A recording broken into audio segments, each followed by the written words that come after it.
aliens in possession of a firearm, conspiracy to distribute narcotics. These are the kind of things that work. I congratulate you for applying them.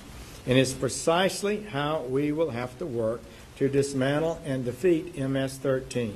Charge them with whatever crime they commit and stay nimble and flexible to ensure we get them off the streets, in jail, and out of the country. As evidenced by the President's executive order, fighting transnational criminal organization has been and continues to be one of the Department of Justice's highest priorities. As such, we have taken steps to support law enforcement and prosecutors in this mission. We've issued mandates to the field that prosecutors renew their focus on immigration offenses, specifically where those criminals have a gang nexus, targeting violent crime offenses and charging the most serious, readily provable offense, all of which will ensnare the criminal gangs. I have reconstituted the Organized Crime Council and charged our federal law enforcement partners to make the decimation and dismantlement of MS13 and other such gangs a top priority. And this focus is already paying dividends. We have sent an additional prosecutorial resources to the southwest border, created a border security coordinators in each of our United States Attorney's offices to focus especially on criminals like MS13 that have a nexus to the southern border. We've also reinvigorated the Institutional Hearing Program, or IHP, whereby immigration judges come to the Federal Bureau of Prisons facilities to adjudicate the cases and status cases of criminal aliens. It saves time, not to mention taxpayers' funds, and prevents some of these violent criminals from being sent from federal prison to an ICE detention facility where they will just wait at taxpayers' expense for an immigration hearing that could have been done at the prison.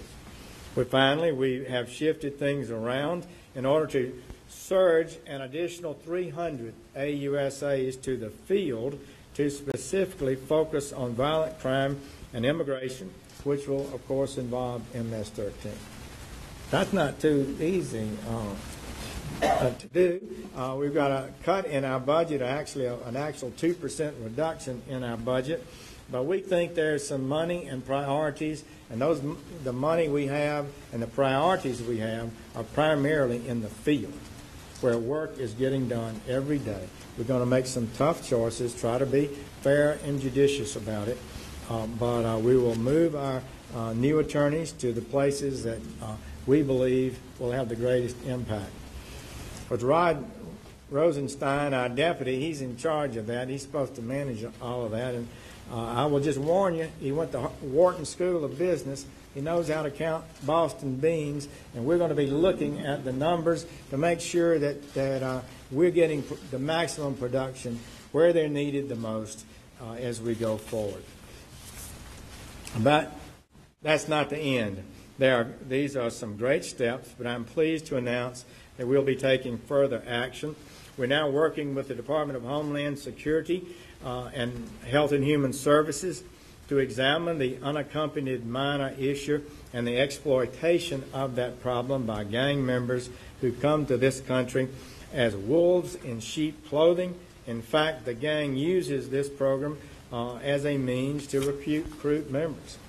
Some are sent here by the gangs from El Salvador to recruit. Many of the young people that they recruit maybe have been here second generation. But it's a dangerous thing that's happening.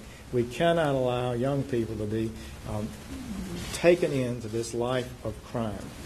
Further, we're engaged in increased and renewed international cooperation between U.S. law enforcement and our partners in the Northern Triangle of El Salvador, Guatemala, and Honduras. I met with their attorneys general in El Salvador. We had a great meeting. I was impressed by them, and I hope that we can continue that relationship, because that partnership can make a big difference as time goes by.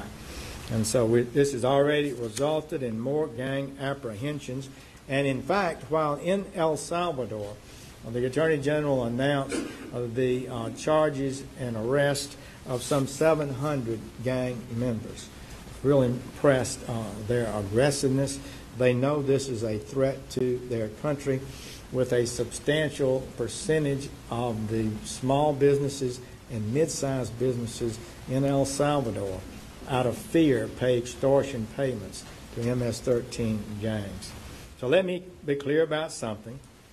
That is, the status quo is not acceptable. This is America.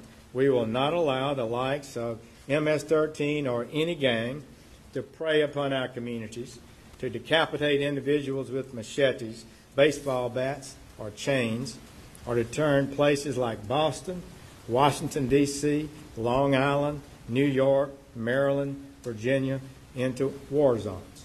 MS-13 members are known for attacking anyone they perceive as a rival.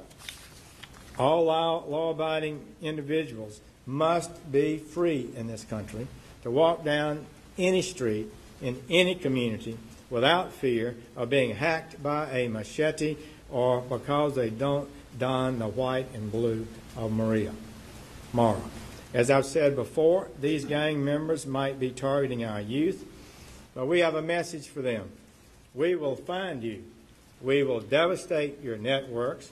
We will starve your revenue, deplete your ranks, and seize your illicit profits. We will not concede a single block or a single street corner to your vicious tactics. From past investigations, we know these transnational criminal organizations smuggle members into our country almost exclusively with our border with Mexico. They station these gang members in safe houses in Texas before they travel to various points around the United States, securing our border both through a physical wall and with brave men and women at the Border Patrol. Restoring an orderly and lawful system of immigration is part and parcel of any successful crime-fighting, gang-fighting strategy. So again, I want to applaud federal, state, and local law enforcement and our prosecutors here in Boston for all you've done to bring the tip of the spear to this fight. This work is another mark of your recognized excellence. As I stated, we are currently battling many public safety issues. On Monday, the FBI will release the annual crime statistics for 2016. Tragically, they will show violent crime rose again across the board and in general. They'll find that murder rose again after a 10.8% increase in murder last year nationally, which is the highest increase since 1968. And it will be close to that, we expect, for 2016. Aggravated assault, rape, and robbery rose. So we cannot accept this as a new normal. One of the President's executive orders to the Department of Justice was to reduce crime in America, not to preside over steady increase in it. That is going to be our goal. We will only be able to achieve that goal working with state and local law enforcement, maximizing our federal resources, great prosecutorial leadership, and we are working to achieve that. It's an absolute determination on our part to achieve that goal. This is a frightening trend. It does threaten to erode so much of the progress that had been made in our neighborhoods and communities. I know in 1981, Bill Weld, I think, was the U.S. attorney here in that distant day. And 1981, when I became United States attorney, the murder rate was high. It dropped by half of that. Murder rate a few years ago was half what it was in 1980. A lot of hard work, 30-plus years of work has resulted in making America a safer place. But those gains are being eroded. And I urge our mayors and our governors to also work with us to make sure that we have the resources in our state and local law enforcement to achieve the most maximum effect. And I have to say, the biggest basis for the long decline, in my opinion, of violent crime and crime in general in America was the steady improvement in professionalism of state and local law enforcement. We've got to continue that. We cannot let that erode through tight budgets and other actions. Further, as this community felt on Marathon Monday, 2013, at the finish line of a historic and proud race, terrorism remains a major concern for our country.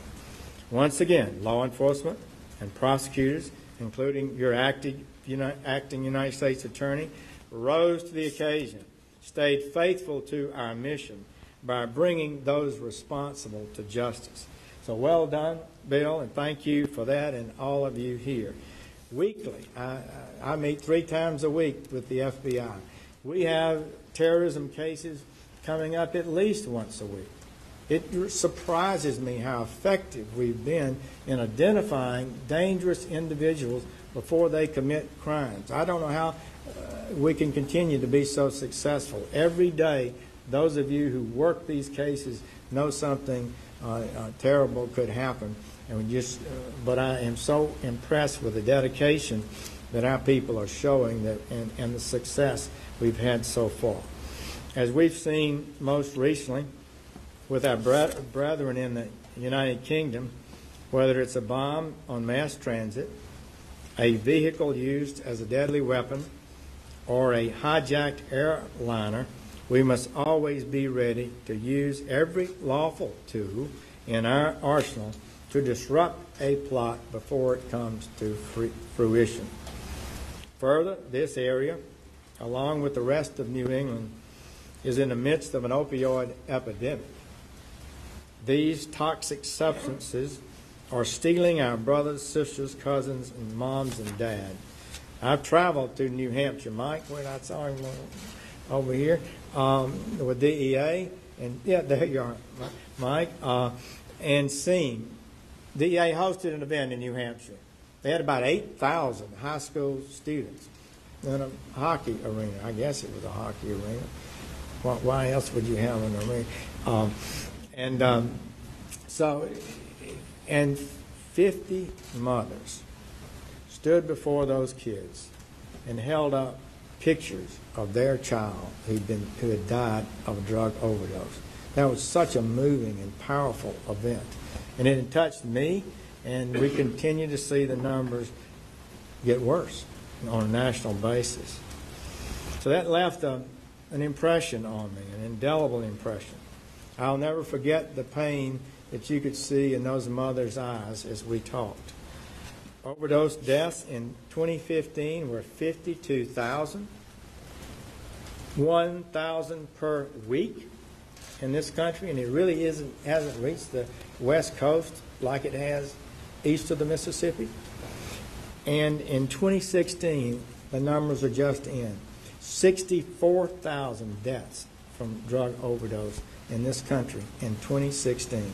We have never, ever, in all the drug problems we've had in this country, seen this kind of death result.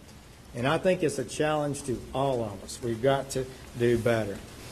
DEA says that 80% of the people who become addicted on heroin and often get into the fentanyl and that deadly substance started as a prescription drug problem. We've got to do better about prescription drugs. I am convinced we can make a difference there and in short order. So we'll be taking this challenge head on. We're prescribing. This nation is prescribing too many pain pills. It's too much out there. It's causing too much addiction. It's being abused too much, and we've got to do better, and we can do better. We're sending additional resources in the field to prosecute dirty doctors, drug dealers, pharmacists, anyone else in the supply chain from big businesses on down. We will not rest. I will not rest until we turn the tide on opioid abuse. Prescription abuse can and will be dramatically reduced. I know we can do this.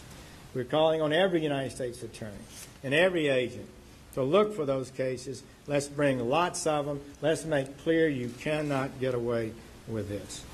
And so I want to thank you, and you've done a lot of those cases here, Bill, I know. But thank you for all that you are doing to fighting the many-headed hydra of crime.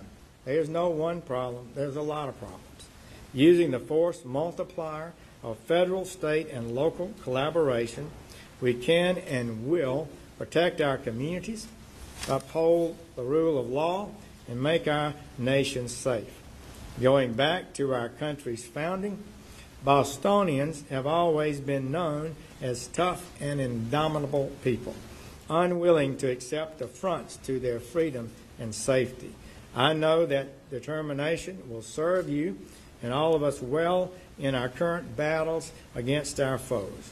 So, Bill, thank you for what you do. Keep up the good work. Thank you all, and God bless America.